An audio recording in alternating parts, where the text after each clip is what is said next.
Hindi pa rin nga po mga idol ligtas ang Golden State Warriors sa kasalukuyang pwesto bilang number 6 sa West sa kabila ng sunod-sunod na panalo dahil hinahabol pa rin sila dito ng Minnesota Timberwolves na isa sa pinakamainit ngayon.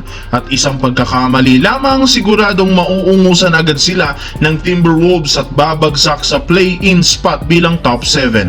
At mahirap pa dyan, hindi kagaya ng mga nakalipas na laban, puro mga contender ang sunod na kakatapat nila kagaya ng Denver Nuggets na kakalabanin nila bukas. Para nga sa inyong kalaman, hindi pa nanalo ni isang beses ang Golden State sa Denver Nuggets simula taong 2022 sa pagkakaroon nila ng 8-game lose streak sa kanilang regular season series. Kaya literal, mapapalaban bukas ang Golden State sa kanilang rematch. Kailangan nila ditong maipakita ang tunay na lakas ng bagong lineup kung gusto nilang manalo laban sa Denver Nuggets na magkakaroon nga ng kumpletong starting 5 sa inaasahang paglalaro ni na Jamal Murray, Nikola Jokic at Aaron Gordon sa kabila ng injury nito. Samantala, kahit man ay panalo ng Los Angeles Lakers ang game ngayong araw laban sa Phoenix Suns, napako pa rin sila sa panglimang pwesto sa kanilang record, 41-35, kung saan isang game lang naman ang pagitan nila sa top 2 hanggang sa top 4 na Houston Rockets, Denver Nuggets, Memphis Grizzlies. At ang maganda pa dyan,